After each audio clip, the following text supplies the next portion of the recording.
D'abord Thomas, qui est le mari de Catherine Laborde, voilà, qui est aussi auteur, publicitaire. C'est vrai que philosophe. Et donc Thomas et Catherine, c'est un peu deux voix comme ça. Et il a écrit un livre, Thomas, qui s'appelle Amour malade. C'est très très beau. C'est sur la relation. Alors c'est quand la maladie vient bouleverser le couple, quand aimer devient aider. Voilà, donc Thomas, tu vas nous parler un petit peu. Alors moi j'ai préparé des petites questions pour vous tous. Vous avez des profils différents, mais finalement vous vivez tous un peu la même chose. C'est des expériences fortes, intenses. Alors Thomas, tu as dit quelque chose l'autre fois qui était très très beau. Tu as dit on devient aidant par amour. Ça s'apprend pas. Et de toute façon, oui, c'est ça. C'est-à-dire que la relation elle se construit. C'est une histoire à trois. Hein, les aidants, les aidés, les soignants. Parce qu'on est trois dans le cercle. Il y a la maladie. Et la maladie, la maladie, c'est pas quelqu'un, c'est une maladie. Bon.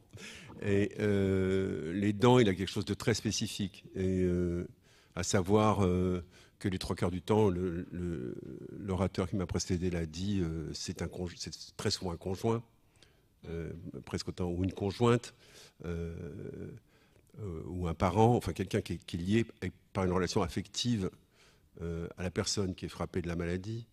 Et donc l'histoire de l'aidant, c'est toujours l'histoire d'un zoom et des zooms entre la maladie et la personne et la maladie et la personne, dans l'espoir secret que les liens affectifs qui le lient à la personne ne vont pas être totalement oblitérés et saccagés par la maladie. En fait, c'est ce qui fait que ce n'est pas un soignant.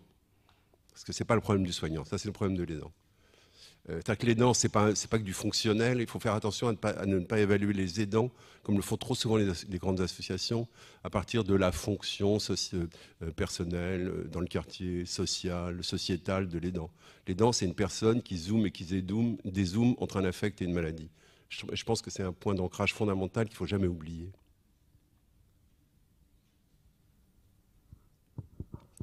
Ok. Ok Thomas, excuse-moi, j'étais en train justement. Est-ce que tu pourrais nous parler, toi, plutôt du couple?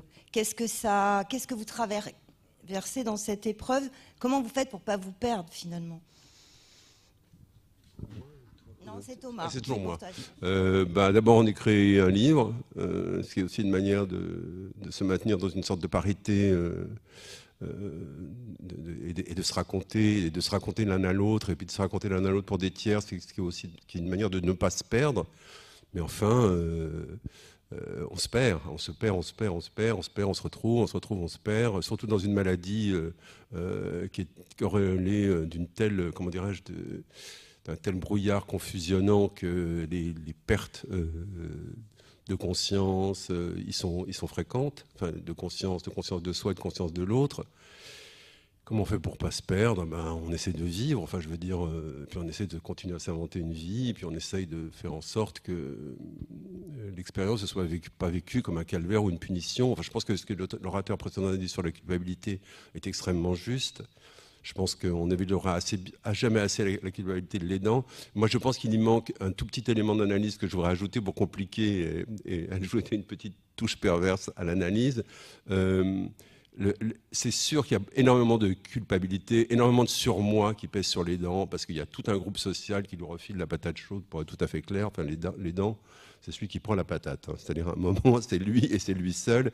Et le trajet, l'évolution de la conscience de l'aidant, c'est d'aller jusqu'au moment où il se rend compte que c'est pour lui. Au début, il dit il faut faire quelque chose, il faut absolument faire quelque chose.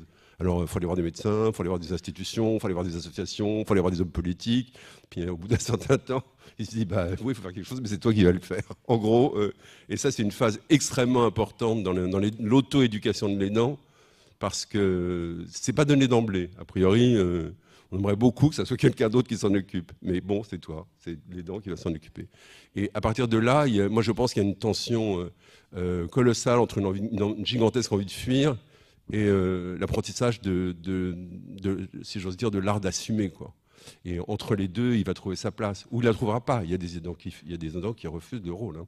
Je dirais, moi, je connais un certain nombre de gens qui n'ont pas voulu être aidants d'une personne chère qui était malade, qui a une maladie grave et tout, qu'ils se sont barrés, ils ont disparu dans la nature, on n'a plus jamais entendu parler. Je veux dire qu'il y a un moment où il faut s'auto-positionner dans la position de l'aidant. C'est un choix stoïcien, c'est-à-dire, quel que soit ce que le destin m'inflige, je serai un aidant. Il y a quelque chose de très volontariste et de très... comment dirais-je, dans un texte que j'ai écrit pour Philippe, il y a quelque chose de très kantien, quoi. Il y a une volonté il y a un impératif catégorique. C'est-à-dire qu'il y a quelque chose une parole à laquelle on ne dérogera pas. Et c'est un serment que l'aidant se fait à lui-même. L'aidant, c'est un militant de l'urgence et de la constance. Et je dis ça parce que c'est vrai que j'ai assez tendance à sombrer, à sortir du langage sentimental pour sombrer dans un langage un peu militaire, mais je pense que sans cette position militante, le truc tient pas, quoi. Le truc tient pas parce que d'abord il est trop lourd et encore une fois militant de l'instant, de l'urgence et de la constance. Je pense que c'est ça un aidant. Constance, patience aussi, mais par rapport à ce que je disais sur la culpabilité, il faut effectivement trouver le point de vue où on regarde soi-même tout ce par quoi on est traversé, fût-ce des choses négatives, extrêmement troubles, qui peuvent être même extrêmement louches, extrêmement violentes, et il faut les laisser traverser. Et puis, il faut passer à autre chose. Il faut rester un aidant si on veut rester un aidant, encore une fois. Et pour revenir à la première question, c'est ça la réponse amoureuse. Justement. Et tu dis, je pense souvent, si elle n'était plus là, c'est quelque chose qui t'obsède et qui t'empêche de dormir. Est-ce que ça veut dire qu'on devient codépendant, des personnes dépendantes? Parce qu'il y a un lien quand même assez particulier qui se crée. Si elle n'était plus là, je pense que c'est prévu dans le deal qu'elle ne sera plus là. Hein. Je veux dire, les dents...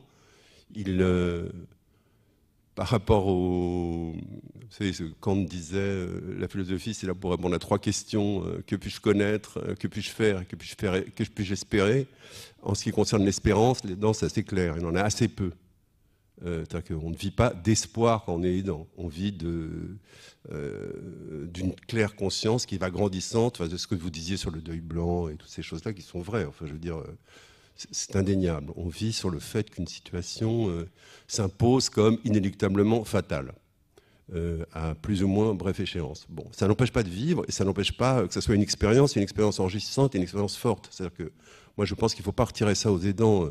Je pense qu'il faut en donner beaucoup plus aux aidants qui s'en donnent eux-mêmes. C'est-à-dire que je pense que il y a de quoi être fier quand on est être un aidant et qu'on ne le dit pas assez. Je trouve qu'on ne le dit pas assez. C'est-à-dire que surtout dans une société qui n'existe plus que comme bureau de plainte, je pense qu'on ne dit pas assez qu'il y a des millions et des millions de gens qui tiennent la position en se plaignant de rien. Alors, bien entendu, il va dire oui, mais bon, ça veut dire que s'ils gueulent pas, ils n'auront jamais rien. C'est pas si sûr. Et en tout cas, c'est un vrai apprentissage.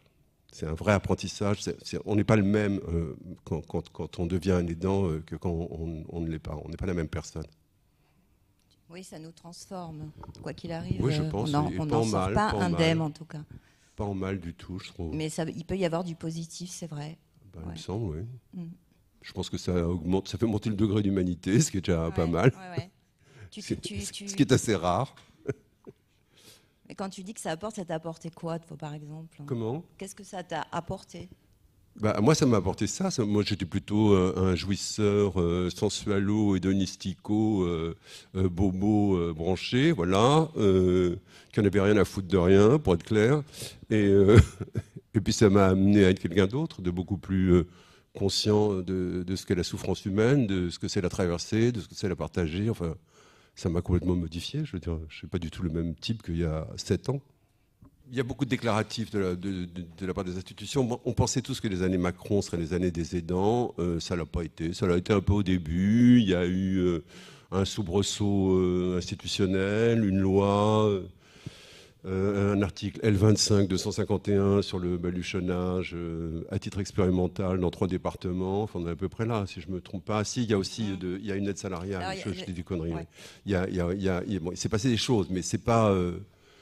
Moi, je trouve que, alors, si on parle de ça dans une société dont il est assuré qu'elle va vers le vieillissement généralisé, c'est-à-dire que c'est 2030, 60% de la population qui a plus de 65 ans, c'est ça?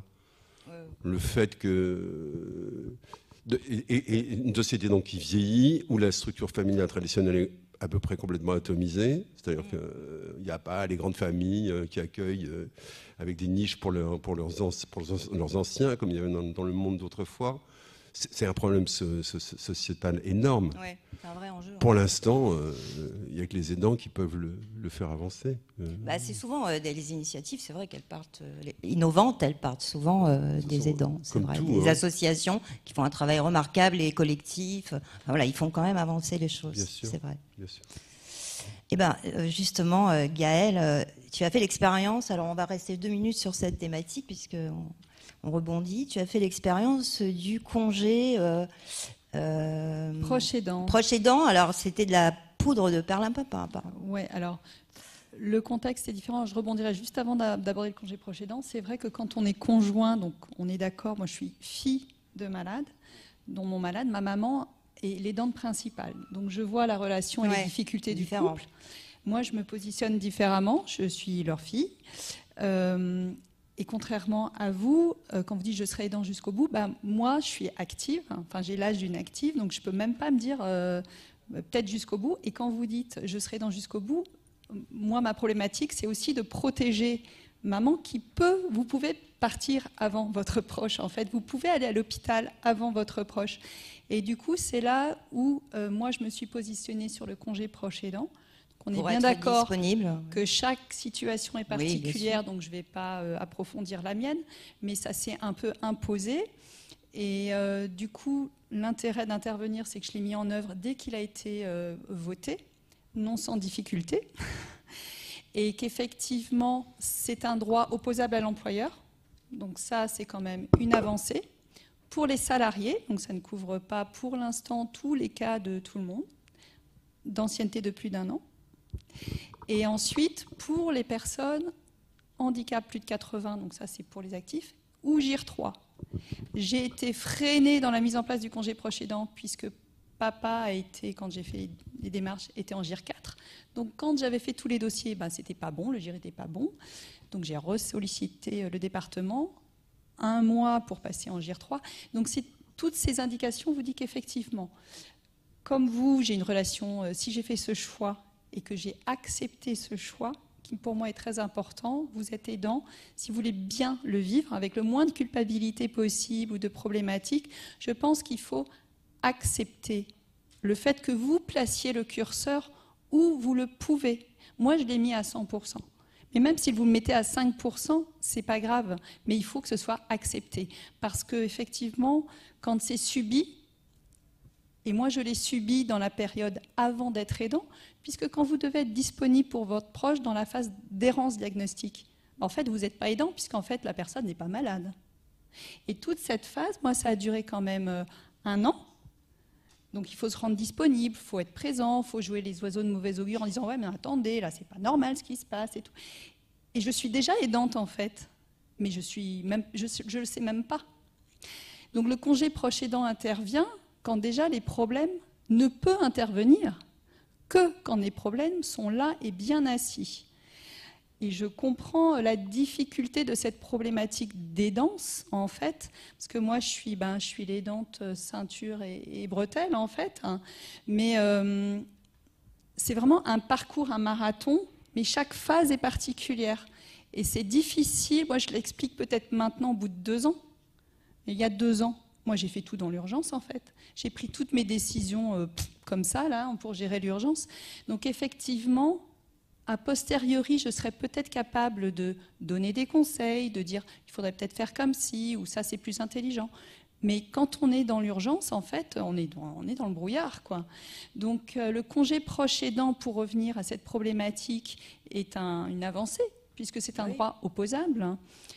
c'est loin, ça ne résout absolument rien. Avancées, oui. Mais ça résout effectivement. Ça ne résout pas. Voilà, une situation peut-être d'urgence avec une complication avec l'employeur. Donc ça, vous pouvez lever cette situation pénible. Hein. Mais par la suite, moi, je l'ai monopolisé sur une année complète. Donc je vais arriver à la fin de mon congé. Papa n'a toujours pas de place en secteur fermé. Puisque maison de retraite, certes, mais nous parlons du secteur fermé des maisons de retraite. Là, il n'y a pas de place. C'est sur liste d'attente. Et 1 an, 2 ans, 3 ans. Vous pouvez faire tout ce que vous voulez, tous les papiers. C'est comme ça, en fait. Donc moi, je vais arriver au bout d'1 an. Et qu'est-ce que je fais ? Je me mets en dispo. Donc je fais le choix de me mettre en précarité si je veux aller jusqu'au bout comme vous. Parce que vous, j'espère que vous avez des revenus, mais on est quand même très nombreux où le choix d'être aidant, on va dire même un curseur à 50%, en fait, c'est très bien. La société nous dit c'est très bien, vous êtes aidant, c'est bien ce que tu fais. Ouais, sauf que en fait, moi, je fais comment ? Donc, je me mets en précarité et je suis pas plus valorisée ni par mon ancien employeur, ni par mes futurs employeurs probables. Donc, effectivement, être aidant, tout ce qui a été dit par Monsieur Montfort et tout, c'est exactement ça. Je rajouterais quand même que la culpabilité peut être quand même bien levée quand on a des associations qui permettent de dire non, en fait, c'est comme ça chez beaucoup de gens. Donc ça rassure, ça permet de comprendre. Donc c'est important que ça existe pour ça. Peut-être pas obligé d'aller voir 15 psychologues, mais au moins pouvoir avoir une association pour, pendant 10 minutes, un quart d'heure, vous rassurer, tout simplement. Et surtout pour les aidants qui sont seuls, et je pense probablement à des conjoints âgés, peut-être certains n'ont pas d'enfants ou des enfants éloignés, qui gèrent des situations presque terribles, on va dire. C'est important d'être entouré, en fait. Donc pour moi, un premier niveau d'aidant, ce n'est pas la solution. Il faut absolument mettre en place une deuxième, parce que déjà, vous êtes comme n'importe qui. Vous pouvez être malade, vous pouvez être à l'hôpital, et vous allez vivre du coup une situation d'urgence avec probablement des effets délétères sur votre malade. Et c'est ça, en fait, ce double niveau d'aidance qui est important. Donc l'aidant, c'est bien, double, ceinture et bretelles obligatoires, parce que ça permet de, comme beaucoup l'ont expliqué, d'anticiper toute situation délétère, et dans cette maladie particulièrement, effectivement, rassurer le malade, quoi qu'il arrive. Moi, je vois que papa qui, en 2 ans, on est dans des symptômes bien. Le fait de pouvoir rassurer, de ne pas créer de situation d'urgence stressante, en fait, c'est la première des prescriptions. Peut-être même avant tous les autres médicaments qu'on lui donne. Et c'est pour ça que dans cette maladie-là, moi, je ne vais pas parler des autres parce que papa a la maladie à Cordes-Lévy. Donc, c'est très particulier, effectivement. C'est très important d'être présent, en fait. Bien sûr.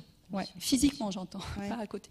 En revanche, la présence téléphonique, je le rajoute parce que j'y ai pensé en écoutant les personnes. Je l'ai lu quelque part, c'est-à-dire que maman qui connaît, comme tous les aidants, des situations stressantes ou épuisantes, quand on ne comprend rien à ce qu'on raconte, m'appelle, en fait, même quand je ne suis pas là. Et le fait d'entendre ma voix, papa, ça lui permet de switcher sur autre chose. Donc, l'aidant principal, peu importe sa qualité, ou mettre d'autres systèmes d'aidance pour... Voilà, des fois, ce n'est pas grand-chose. Mais j'avoue que si ça, ce n'est pas fait, ça peut vite être vraiment épuisant. Ouais. Voilà. Merci, voilà. En tout cas, Gaëlle, de ton témoignage. Nadine, alors, vous êtes quand même un couple assez jeune. Tu as, on peut dire, 53 ans. Ton mari en a 57. Pourtant, tu dis, j'ai le sentiment de vivre comme une personne âgée. Comment on vit la maladie quand on est encore jeune et qu'on est encore dans la vie, qu'on travaille La difficulté, aujourd'hui, moi je continue toujours à travailler. Mon mari a des aides un peu toute la journée. Je fais quand même une journée de télétravail. Mais moi j'aime bouger, j'ai encore beaucoup d'énergie. Et là, je suis souvent à la maison avec lui, puis on fait 2-3 petites choses, mais c'est très dur parce que c'est difficile parce que dans le monde du travail, moi, je suis une des plus vieilles de ma société, mon activité. Bon, il y en a d'autres, mais après mon groupe, il n'y a que des jeunes qui arrivent, ils sont dans le dynamisme. Et moi, je suis dans un... Je suis plus dans... J'ai pas l'impression... Bon, l'avantage, c'est que je leur en parle pas. On parle de plein d'autres choses et ça me sort de tout ça. Mais je suis plus dans le même esprit qu'eux, dans l'insouciance aussi de plein de choses. Hein. Mais bon, des fois je le vis bien, puis des fois c'est dur parce que le week-end, j'ai pas envie de rester toute la journée à la maison. Je me dis ouf, il pleut là, comme ça tout le monde reste à la maison, mais bon, on fait rien. Mais sinon, j'aime bien me balader, on aimait beaucoup marcher avec mon mari. Là, c'est très dur. On fait des balades, mais des petites balades. Puis bon, le laisser encore toute la journée, là, c'est dur, parce que je me dis, déjà toute la semaine, je le laisse. Donc, j'essaye de rester avec lui. Les amis, un peu, mais après, je suis jamais disponible. Donc, c'est pas évident. Donc, après, on s'enferme vite dans l'isolement, finalement. Oui, parce qu'on n'est pas... Puis ils ne nous reprochent pas, mais des fois on est fatigué, on n'a pas la même énergie, on est déjà toute la semaine en train de courir. Moi, je travaille sur Marignane 2 fois par semaine, donc je fais déjà la route pour revenir, repartir. J'arrive le soir, je suis crevée, mon mari est encore dans ses problématiques de médicaments, des trucs qui, moi, je lui parle de mon travail, mais il n'est pas là-dedans. Disons qu'il n'y a plus de partage aussi du couple, il n'y a plus tout ça qui existe. C'est très dur. Oui. Tout ça est très dur. Nous, on fait même chambre à part parce qu'il ne dort pas beaucoup la nuit. Donc moi, il faut que le lendemain, je sois en forme pour aller travailler. Donc j'ai récupéré une chambre de mon fils. C'est hyper compliqué. Oui. Il faut trouver sa place. Je sens que je suis seule quoi. Seule dans un couple. Je me sens seule, même si on a des moments de partage. Hein. On va au restaurant, on fait des choses, mais je sens que c'est pas le couple que j'ai. Bon, j'ai oublié la personne que j'ai eue. J'accepte beaucoup de choses, mais je vois bien que c'est plus pareil, quoi. C'est l'homme que tu as connu, du coup. On fait plus du tout les mêmes choses ensemble. J'ai pas l'attitude d'une soignante, par contre. Vraiment, je le bouge, j'essaye de faire plein de choses avec lui, qu'il peut faire, bien sûr. Est-ce que tu disais, je Moi, reste dans la vie et je le dynamise. Je le dynamise. Je veux pas qu'il reste. Bon, lui, déjà, quand je suis pas là, il a tendance à dormir toute la journée. Bon, il va quand même en taxi chez le kiné. Il fait des choses. Oui, alors lui, il est autonome hein, quand même. Enfin, il est autonome. Il y a une dame qui vient. Il arrive à rester quand même seul à la maison. Oui, il y a une dame qui vient, qui l'attend avec lui pour prendre le taxi. Elle le laisse, le taxi le récupère. Il va chez soit l'orthophoniste, soit chez le kiné. Et après, le taxi le récupère. Bon, après, j'ai des gens, des professionnels très, très bienveillants aussi. Hein. Ils connaissent cette maladie et ils sont là. Bon, après, ils ne sont pas non plus à s'en occuper, mais ils aident, ils sont là, quoi, quand même. Puis moi, j'ai des médecins, qui m'avaient dit, si le jour où... Parce que moi, je leur ai quand même posé la question, le jour où, si je suis malade, parce que moi, mes enfants sont jeunes, ils ont 20 et 23 ans. Oui, ils pourraient pallier 1 ou 2 jours si moi j'ai besoin, mais ils ne peuvent pas pallier trop longtemps. Oui, on se dit, si je ne suis plus là un jour, qu'est-ce qu'il va devenir ? Si je tombe malade, si je dois aller à l'hôpital, il ne peut pas vivre tout seul. Donc mes enfants peuvent le pallier 1 semaine, mais après, ils sont jeunes. Il est malade depuis combien de temps ? 7 ans. 7 ans, et il a 57 ans, donc c'est quand même 50 ans. Les premières années, ça allait, il travaillait encore. Pendant 3 ans, il a travaillé. Et donc, toi aussi, il y a eu un long parcours de diagnostic. Non, pas trop. Non. Il a été diagnostiqué comme une maladie de Parkinson. Oui, Parkinson, et c'est le docteur Grimaldi. Après, je suis allée à la Timone parce qu'il avait plein d'autres symptômes qui étaient plutôt de l'ordre cognitif, qui, moi, me semblaient pas être un Parkinson. Donc, j'ai appelé la Timone. J'ai pris rendez-vous avec le docteur Grimaldi, qui l'a fait hospitaliser, qui a vu que c'était pas que ça, quoi. Donc voilà, puis son équipe, hein, pas que lui. Hein. Je crois que c'est Gaël qui a eu un parcours, ton papa, très très long aussi. En fait, pas si long à partir Bon. du moment où j'ai fait tous les rendez-vous. Voilà. Parce qu'effectivement, non, mais c'est long parce que je disais à papa, bah, faudrait que tu ailles pour les oreilles. Bon, il avait du mal déjà à planifier les rendez-vous. Donc après, puis à un moment donné, comme je l'ai dit, grâce à la visibilité de Catherine, j'ai lu un magazine et je me suis dit, ouais, en fait, ça a l'air d'être ça. Donc je me suis dit, ah bah non, là, si c'est ça, du coup, là, j'ai dit, bah non, je vais rentrer à Paris parce qu'on est à 600 km et je fais tous les rendez-vous, j'ai pris rendez-vous avec tous les examens, mais parce que j'ai pris ce temps-là, peu importe la situation particulière, mais effectivement, sans ça, j'alerte aussi parce que papa n'aurait pas eu de diagnostic avant la période Covid, aurait une dégradation pendant la période Covid, mais je ne sais pas comment ça aurait fini en fait. Donc le diagnostic précoce, les signes d'alerte très en amont, la sensibilisation à un faisceau d'indices pour les praticiens, je pense que c'est très important parce que c'est grâce à la visibilité de Catherine, je me suis dit, non, hop, je prends les rendez-vous, on va à Paris, on fait tous les spécialistes. Et effectivement, en 6 mois, c'était fait. Mais il représentait des... Moi, j'étais alertée depuis... j'étais inquiète depuis quand même 3 ans avant. Hein. 3 ans avant, ok. Oui. En tout cas, merci et de votre témoignage.